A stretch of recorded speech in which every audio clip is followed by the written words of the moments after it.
Tom Shalhoub. Let's check in with TV's Andy Levy to see what exciting stories we're going to be discussing this evening. Andy? Thanks, Tom. Coming up on the big show, people have started visiting therapists to deal with their Donald Trump-induced anxiety. I'm guessing you won't be shocked to find out these people live in Los Angeles, Brooklyn, and Manhattan's Upper West Side. Plus, we'll have a live report from CPAC. Well, live for us, not for you. You get it. And finally, a mini scandal erupts after college kids wear mini sombreros at a mini gathering. I hope their punishment involves being mini waterboarded. Back to you, son of perdition. Thank you, Andy. Let's welcome our guests. She's a pink lady looking for her T-bird, Joanne Nosachinski. With that stash, she's either New York's skinniest cop or a 70s porn star. Comedian Nick Mullen. She swears to tell the truth, the whole truth, and nothing but the truth. Unless you're guilty, then she'll lie to keep you out of jail. Criminal defense attorney Remy Spencer. And I know his phone is turned off, but I hear the bottle calling him. Columnist at the Daily Beast, Michael Moynihan. Okay, let's start the show. Here's a new excuse to call in sick: Trump anxiety syndrome. According to the Washington Post, therapists are dealing with patients who are freaked out over the idea of a Trump presidency. Judith Schweiger-Levy, a psychologist from Manhattan, says that she's noticed an uptick in Trump references among her patients, but she seems most bothered by the fact that Trump himself would never seek out her services. Part of the reason he makes people so anxious is that he has no anxiety himself, she said. It's frightening. I'm starting to feel anxious just talking about him. Another therapist interviewed admitted she hadn't really heard about Trump anxiety from her patients, but said, "It helps me to talk about it. I'm terrified that he could win. His impulsivity, his incomplete sentences, his strange, squinty eyes. To my mind, he's a loosely held together person." Thank you, doctor. But should she be frightened? No. I had to talk down several conservative friends after the 2012 election. They couldn't believe Obama was re-elected. Relax, I told them. Leaders change. Bad policies can be undone. But you know what's worse than people's fear of Trump? It's what they think of people who support him. Who are these people? One Democrat told the Washington Post. Are they at the grocery store? Are they sitting next to me at Dodger Stadium? That makes me nervous. If you're really unwilling to sit next to someone who disagrees with your politics, you really do need therapy. Moynihan, do politics keep you up at night, or are you a normal person like me? Those are two different answers. No, I don't stay up for politics. I take lots of Xanax and I go to sleep pretty early. And I'm nothing like you. And you know, I'm nothing like these people either. And one of the things that bothers me so much about this is I love the fact that I hate Donald Trump so much. But then you go and present his other opponents to me, and then I hate them more, which is an amazing thing. Like this idea that people have anxiety over a presidential candidate, it makes Donald Trump's point for him. Yes. Like when he says, like, everyone's gone crazy, everybody's too PC, and the response is like, I really have to go to therapy because this guy's doing well in the New Hampshire primary. I mean, it's literally making his point for everybody. Isn't it true, Remy? Politics makes you really passionate about people who you probably wouldn't care about. You know what I'm talking about? Absolutely. It's a topic that gets everybody passionate, whether you're a supporter of Trump or you're not. The issue I had with this article is they interviewed an art teacher. God bless her. She's a teacher. That's great. But she likened the Trump presidency to Nazi Germany, and how Americans were going to flee from this country if Trump was elected. I think that the melodrama and the outrage it's manufactured, and if it's not, then it's a sad representative of what today's people are saying and thinking. It's just stupid. Isn't it a great way for our students to learn that their teacher's crazy, though? Yes. Well, she's teaching art, so at least it's not like modern history. Yes. Nick, welcome to the show. Thank you. Yeah, you look thrilled and happy over there. I'm sorry. I'm not aware of my face most of the time. No, it is. So. Look, you remember when the Beatles sang, "You can't always get what you want"? Shouldn't those people take that to heart? Yeah, I think if you have the time and resources to go to therapy over Donald Trump, then you're done with therapy. You finished. You solved all your problems. That's it. Quit. Go do something else. And the massage therapy, I mean, going to therapy for Donald Trump is is pretty crazy, but going to a massage therapist for it is psychotic. Yes, that was it, part of the article that I didn't mention. They had people, the massage therapist actually said that people were talking about Donald Trump, Joanne, on the massage table. They're really obsessed. Probably imagining his very large hands working out the kinks. May have been it, right? Yeah. But what do you think? I mean, do you think it's something, I guess, if people feel anxiety, they should talk about it, shouldn't they? Yeah, but that's the thing, and you hit that point in your monologue. The people who are feeling anxiety are just bringing more upon themselves, because it's these people who are then the ones on Facebook who are instigating those conversations where they're not listening at all, they're not being reasonable, and they're just spewing more of this anxiety, and they're forgetting that the real anxiety, the real fear is global warming. That's true. They Nick, need to remember that. Nick's one of those guys. Do you ever, I feel like, your online presence, you sometimes put things on there to get people angry. Do you do that, Nick? No, people just don't like me. I'm trying to be friendly and personable, and people just despise who I am. Isn't that the way the internet is? Yeah. Okay, well, we here at Red Eye, we're always trying to improve the show. Recently, we brought in a focus group to give us feedback. The group watched several episodes and then were asked to describe what they saw. Now, I haven't seen this yet, but guys, do we have that tape? I'm eager to hear what they had to say. Sophomoric. Embarrassment. Disappointing. Shameful. Despicable. Angering. Low on substance. Disgusting. Wow. That's just a first reaction. Yeah, they warmed to you later. They will warm to us as they watch the show. Okay, moving on. Who won Thursday's debate? What do you think? Let's talk about it. A Frank Luntz focus group, speaking of focus groups, overwhelmingly said John Kasich. And that view was shared by all the pundits. Look. It was very much in favor of Rubio and Cruz. They had very strong nights. I thought John Kasich had his best debate. I gave him a B+. Donald Trump crushed it in the debate in Detroit. I thought Ted Cruz had a very good night. John Kasich. Nobody had a disqualifying night. According to every single poll, I won the debate by a lot. Last night was embarrassing for the country. Victory for Hillary. Wow, everyone agrees. Yes. On Friday, Trump tweeted some of those polls showing that he won. He also tweeted a Google Trends graphic revealing the most searched candidate during the debate. It was close. You see the area in red? That is Donald Trump.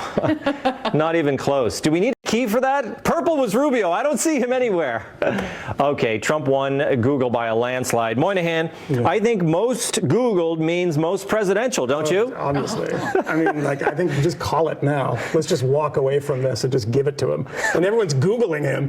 By the way, you noticed that he had just walked off stage and he's like, all the polls say I won. He's like, seriously, you're lying. Like, you literally, I saw you like 2 minutes ago on stage, and now you're saying all these polls that weren't even conducted, and you won. Listen, don't tell me that seeing the future is not an attractive quality of a presidential candidate. It's great. I think Steve Hayes is right. I think Ted Cruz won, but probably the key point is that America lost last night. That's the one thing we can all agree on. Do you think, is that true? A lot of people said, Remy, that it was ridiculous. The debate was shallow.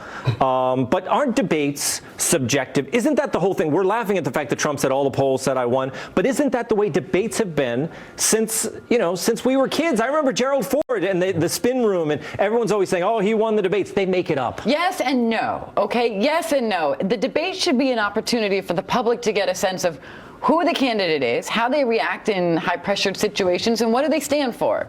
And what did we hear about? Small hands and name-calling. We didn't get the benefit of any of that.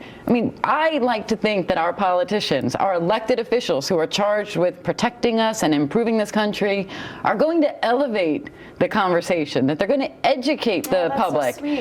And isn't it nice? But don't you think, look. No, it's a disgrace. I'm embarrassed for our country, for what the GOP has turned into, this circus, this reality show, soundbite, headline-grabbing BS. Okay, so there was a lot of attacks. During the debate, the candidates relentlessly went at each other. Here's Trump describing Cruz. Great guy. Everybody respects him. Okay. Here's Trump slamming all the other candidates on the stage. I have a lot of respect for him. I generally speaking, agree with what he said. He's really not that much of a lightweight.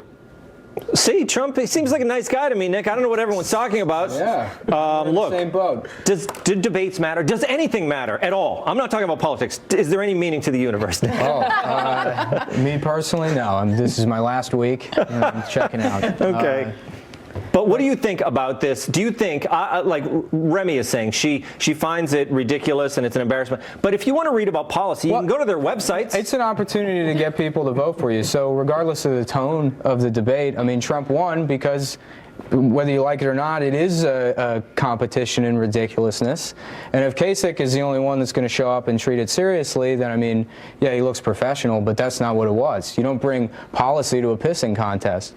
And Trump was the only guy that made an affirmative statement that he was well endowed. No one else did. And that kind of is probably the most important issue. That you know, they all could have. They had ample time because he did it at the beginning of the debate, and none of them, ever went there. It's amazing that when he said that John Kasich wasn't, or like Rubio or something, just like, I have a big penis too.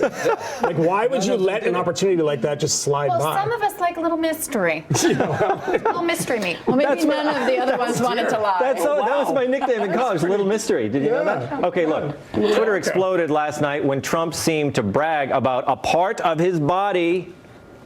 I have a very strong core. Why is it always about the core, Joanne? Oh, it's the center of everything. I learned that even in my stage combat classes, you need to move through the center. Yes, it's true. Now, what was your takeaway from last night? Like, everyone obviously had a different opinion. Yeah. And not all of them were I think it wasn't just people cheering for their camp. People's honest analysis were that this person won, that person won. What did you think? We need a point system. We truly do. Like gymnastics, that you know who the winner is based off of the points, technicality of, talent and all of that. So we need to have someone who's, a tabulator off stage, who you get a point if you do a good jab, or if you actually, describe a policy plan, you get more points. They should bring in slime from Nickelodeon. Oh, I like that. We should slime candidates. When they answer something wrong, you give them the slime. That's right. I was mystified by the audience.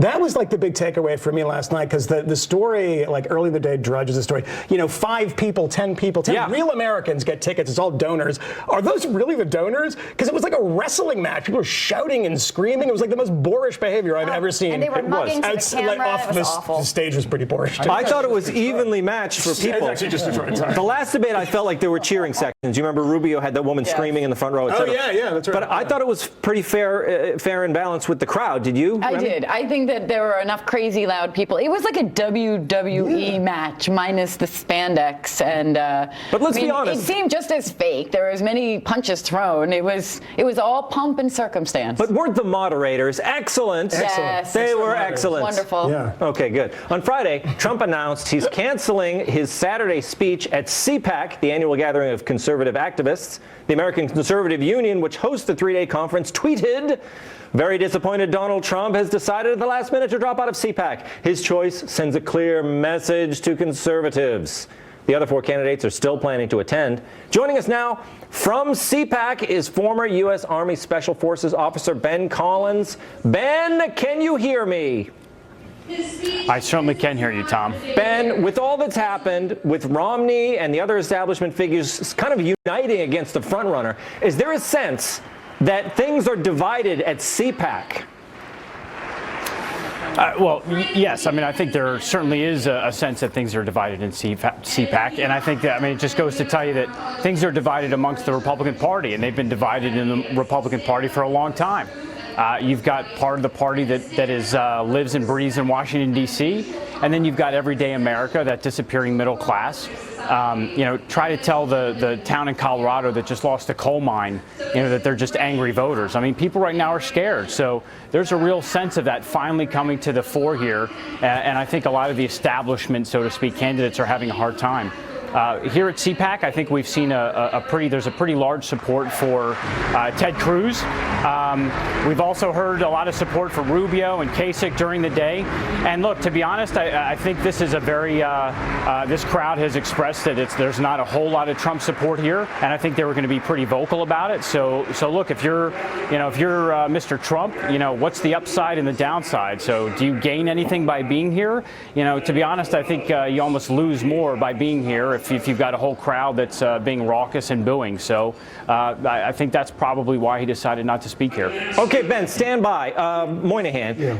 So Trump, obviously, he's starting to move toward the general election. Does he just not need the movement conservatives anymore? He doesn't have them, and he doesn't need them. I mean, the booing, he's been booed during debates before. He's been booed pretty lustily during debates before, and nothing has any effect on this man. So not going is not going to have any effect. And, he's going to go to Kansas and he's going to campaign. It's the smarter decision, because those people, the Trump apparatus thinks of everybody at CPAC as, the kind of the elite conservatives, the people that are out of touch, and all hate him and are all sort of rallying around candidates that can't win. And he's right. Yeah. I wish he wasn't right, but he is right. But is this an important time, Remy, to be unified? This is the time where you fight it out.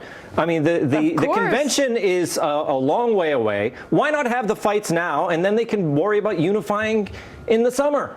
I think that if there was a general consensus that we were dealing with a level playing field of equally matched candidates for the nomination, then maybe, but there's no unification here. They want Trump out, and they want him out. So I don't think that we're going to see anybody from the establishment sort of getting behind Donald Trump. He's not going to be looking for that, and he's not going to get it. Well, some of them want them out, but I think there's a lot of conservatives who are saying, whoa, right, Joanne?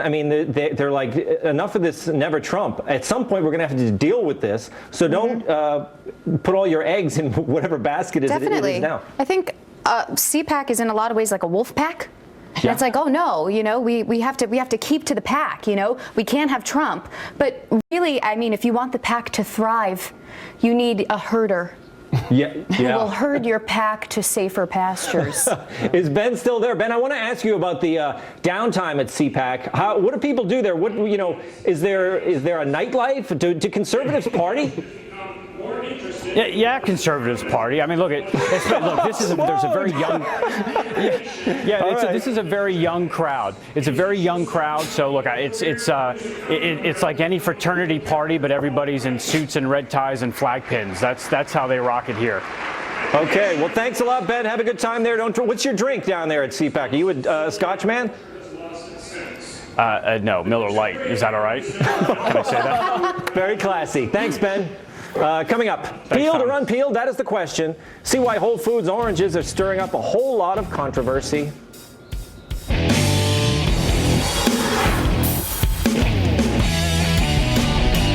Okay, now it's time for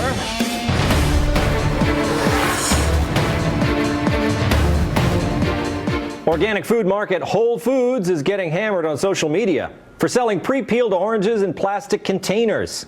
The fuss over fruit started on Thursday after a customer tweeted this picture and snarked, "If only nature could find a way to cover these oranges so we didn't need to waste so much plastic on them."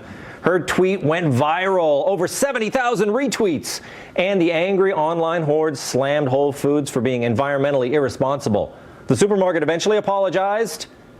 "Definitely our mistake," they said. "These have been pulled. We hear you, and we will leave them in their natural packaging. The peel." They acted swiftly, and the problem was solved. Let's see the responses to their apology. "I'm so sorry you've decided to do that. I have rheumatoid disease, and it's often impossible to peel an orange." Wow. "Let's let Whole Foods know those pre-peeled oranges are helpful to some people with disabilities." Ouch. "We hear you, able-bodied person, and will no longer make accommodations for the disabled because of your feelings."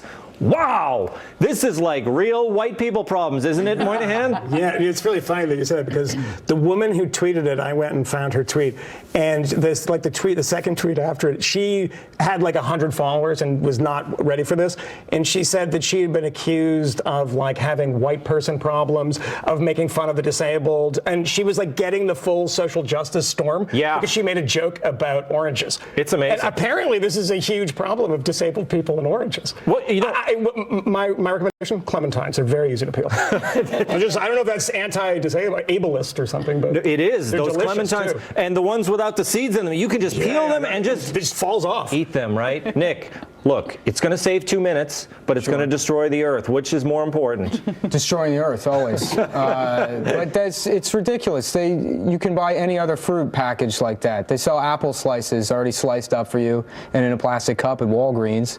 It's just, this is the first time someone saw that, and then it clicked in their head, and they're like, well, I guess I'll be mad about this. I think the distinction is Whole Foods has, kind of held itself up to a higher standard. We're environmentally sensitive. We are organic. Yeah, but everybody already knows that's a lie, right? Isn't that like? Well, maybe not everybody does. What's the reason? What do you think the reason for this is, Joanne? Why would Whole Foods do this? What do you think? Because they have too many people employed there. They needed to give an employee something to do because they're being paid. Yeah. So they said, here's a project. We have some extra oranges that we want to sell. We bought too many. So let's peel them. Let's try selling them in a different way. Why would they go, though? Why would they do that? Anyone? Does anyone know the answer? I'll tell you. Moms, they're busy. Their husbands are off working at an investment bank, and they don't have time to peel oranges. They have all these children running around, so they can just take the orange, give it to the kid, and take it off to school. Really sexist. That is the most sexist thing I've ever heard on television. What are you talking about? It could be a father at home who he doesn't have time to peel. That too, but let's face it. We're talking about Whole Foods.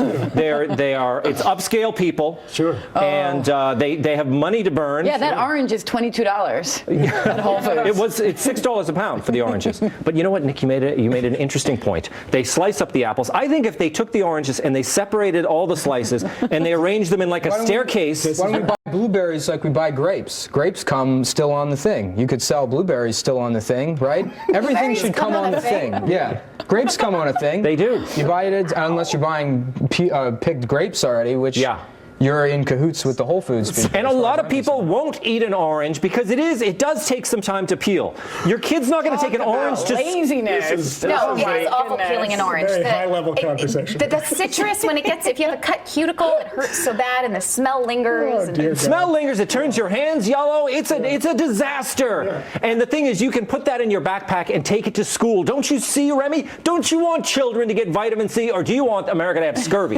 You can cook with the peel. You can do things with the outer protective That's a good point. You're being part of the. part of Exactly. It's like half the orange. We should be paying less for it. You know what I think? Somebody's second cousin, once removed, became a vice president that really didn't have any responsibility within the company, and this was his idea. Nobody was checking him. Nobody thought he did any work, or her, and so it was that person's idea who undermined the philosophy of Whole Foods. Well, you're lucky your firm doesn't represent the disabled. Okay, coming up, Andy Levy gives you what you need. Halftime next. And I'm playing the Bird's Eye Lounge in Portsmouth, New Hampshire on March 12th. Go to TomShalou.com for tickets.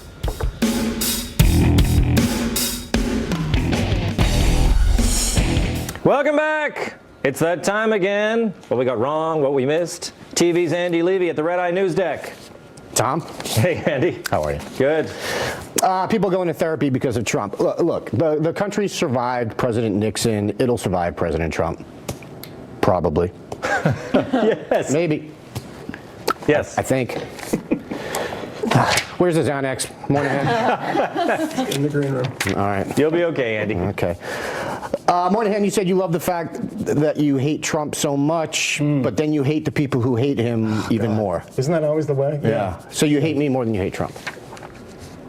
You just turned me around there. Yeah, that's true. I do actually. okay, But then I think that's unrelated to the whole Trump business. Oh, is it? Okay. Yeah, it's just I just generically don't like you, and I'm obviously anti-Semitic. Too. I was going to say there's an obvious reason for that. Yeah. I mean, I didn't want to admit it on TV, but I'm sure you have before. Oh yeah, no, I do a show. Yeah. It's in German though. Nobody knows what I'm saying. Remy, you said the issue you had with this article about the Trump therapy is the person who likened the Trump presidency to Nazi Germany. Yeah, my issue with it is it's garbage. This is a handful of losers and not a trend, I believe. I hope you're right, but I think we're going to see more of this nonsense. No, you're probably right about that, too. Yeah. Nick, you said going to therapy because of Trump is crazy, but going to massage therapy because of Trump is psychotic. What if it's just for insurance purposes? What if you really want a massage, but your insurance will pay for it if you claim it's for mental health reasons? Then it's kind of genius. That is genius. That's actually the smartest thing I've ever heard. Thank you. Also, Nick, did you claim to be friendly and personable on Twitter? Yes. Have you read your tweets? No, I haven't. Okay. All right. I'm just checking. I speak them into Siri, and then she handles it. Oh, nice. All right. Debate results stuff. Moynihan, you said Trump had just walked off stage when he was saying he won all the online polls, which means he was lying. But I think he said all the polls. Did he say all the online polls? I think he meant but he was right. I mean, but that's basically, he's always right, because the online polls are online polls, and that's the what people I mean. who vote in them are psychotic. Right, so and it's mostly people, it's like the Drudge poll. It's like, that doesn't mean anything, No, I just don't think he was lying. Oh, I didn't know he said online polls. I also agree with you and Steve Hayes. I thought Cruz had the best night. Yeah, he had a good night. He had a good night. He's still crazy too, but whatever. Remy, you didn't like the tone of the debate. You said you'd like to think that the elected officials who run this country are going to elevate the conversation and educate people.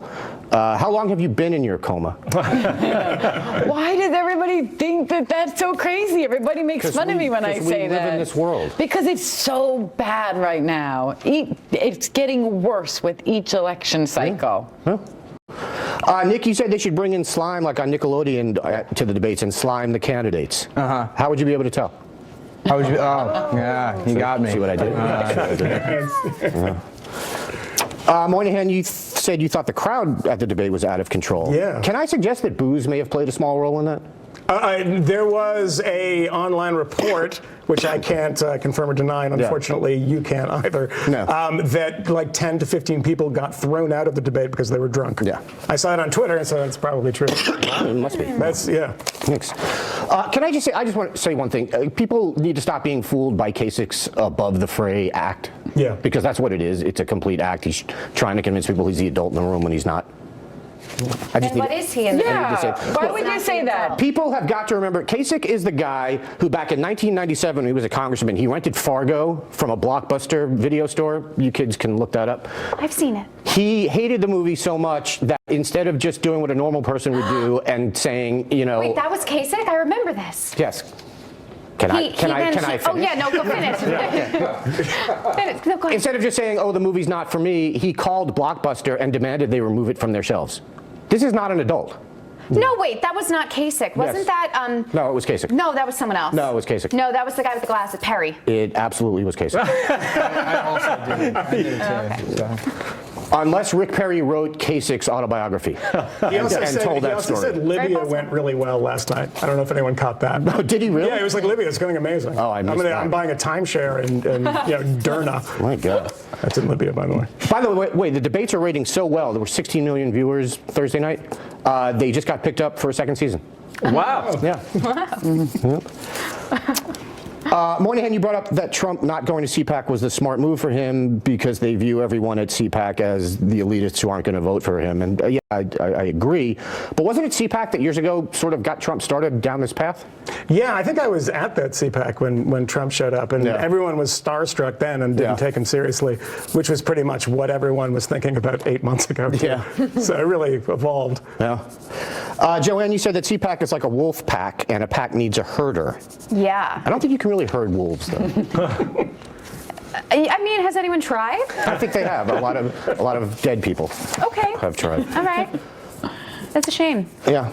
Whole Foods gets rid of pre-peeled citrus fruit. Tom, did you notice I said citrus fruit and not oranges the way you did?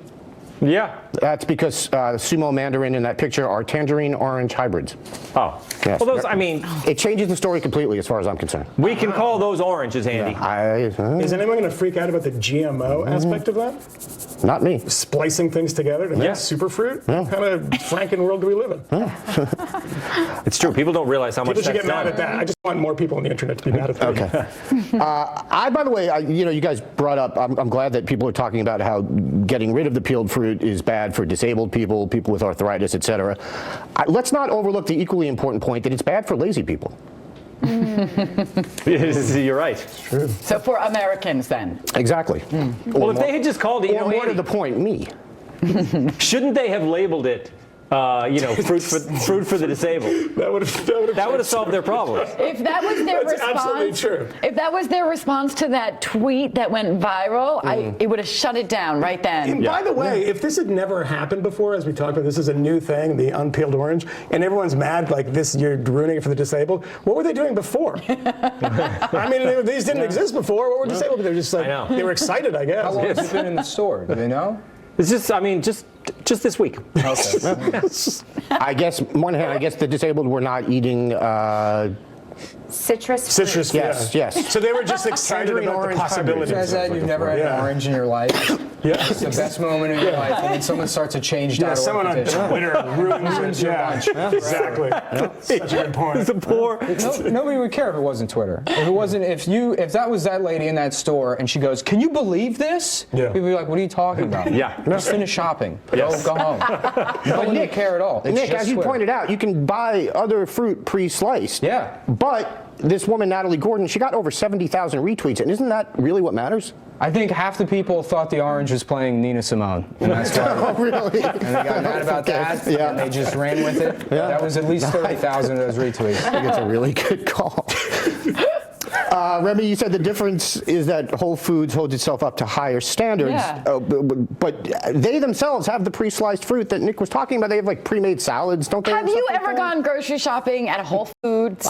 You could have just stopped after grocery Pete- shopping, and I would have said no. I stopped going there just because of the other people who shop there. Not because it's grossly overcharged, but everybody's just so fancy and they're so much better with their. Too many babies. Everyone's really good looking. That's what I'm Yes, saying.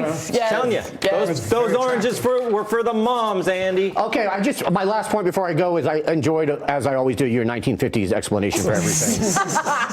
And that they did this for the moms. But then, Tom, you made a fatal mistake. You said this is an upscale place, Whole Foods, for people with money. Yeah. People with money don't feed their kids. They have nannies to do that for them. All right. I'm done.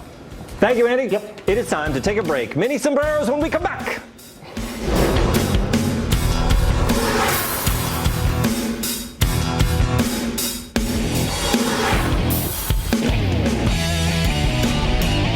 Tiny hats, big trouble. Some students at Bowdoin College are in hot water for wearing mini sombreros to a birthday party. Yes, mini sombreros, or as Trump calls them, little Marco size. The invitation stated, "The theme is tequila, so do with that what you may." We're not saying it's a fiesta, but we're also not saying that. Oh, I wish I was still in college. Photos from the party, as you can see, were troubling. The school announced an investigation into a possible act of ethnic stereotyping. And Bowdoin's student government issued a statement of solidarity to all students, to stand by all students who were injured and affected by the tequila party. The party organizers haven't been expelled, as I would recommend, but they have been publicly shamed. I think it's the first time that tequila has ever led to regret. First time. Yeah.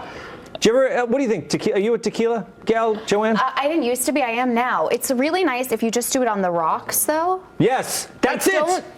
Don't put all the stuff in it. Joanne, that's what makes gives you the feel hangover. Ill. Yes. It's actually because it's from the agave plant. It's one of the best liquors for you. Yeah. Because it's not kind of messed with.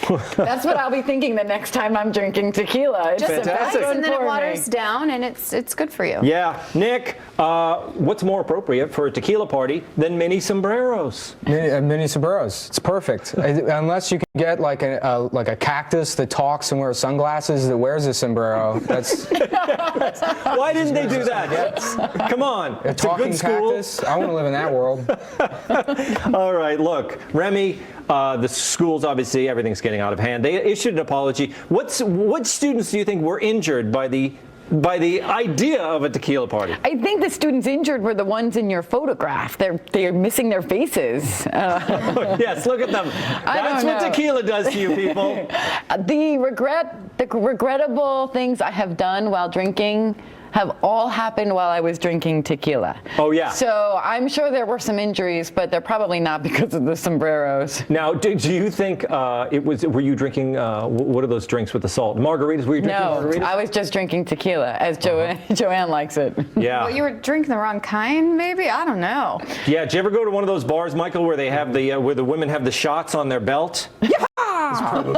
Also probably racist. I don't know why. I don't know, it's probably an Irish bar or something, and like you said, Irish drinking. I don't know. Have you ever? No, I've never seen that. Where the girls have the holsters? Come on, you've been to one I'm a of those, little Joanne. classier than that. Unfortunately, I have. Yeah. What is? These are real? This actually happens? They're shot girls. They walk around. They wear them on their midsection? Sometimes they have. How do they do that? Trays. They have Jello They're on shooters trays. sometimes. They have trays of cowgirls. They have trays of shots, and they have the tequila on the hip, and they.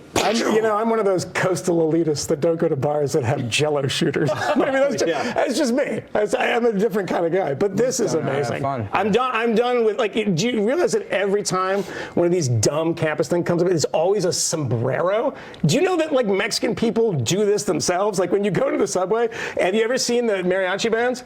They wear sombreros. They wear sombreros. Yes. Like, what? They were wearing sombreros. Well, they're totally cool. tiny sombreros, which is important because it's disrespectful to big- sombrero, so big which is one- intentionally a giant hat. Yeah, exactly. Also, I think the whole plan's genius because what you do is you make your frat party racist. That way nobody notices the drugs in the drink. That's true. That's the way to hide it. All right, we'll close things out with a bedtime story.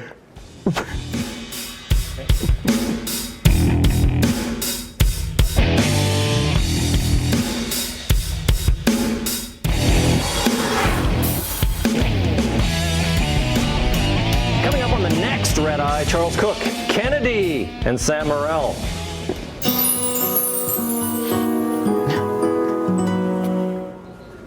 In case you were wondering, homemade cardboard license plates are not legal.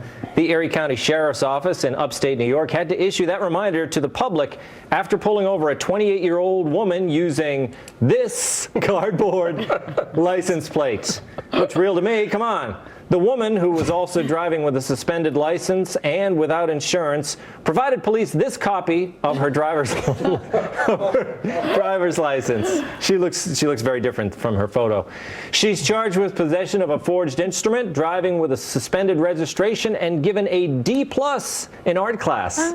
Wow. Remy, would you take her case? Well, she needs a lawyer, yes. I Yes. mean, if she's looking for representation and she can afford private counsel, of course. The question is, what is her defense? In this case, it might be insanity, diminished capacity, I'm not sure. But these are serious offenses. And today's day and age, I know it's a joke because it looks really silly, but a forged identification or a fake driver's license, those are felony crimes in the post 9/11 era. I mean, the law takes it very seriously. So she's in big trouble. I think, Nick, I don't think she thought it was that bad of a crime, or else she might have just gotten fake plates instead of drawing one up like a cartoon. I think it's the perfect crime because what do they make you do in jail? Make license plates. So there's no punishment for her. It's true. She's just going to be able to make herself a plate. Right.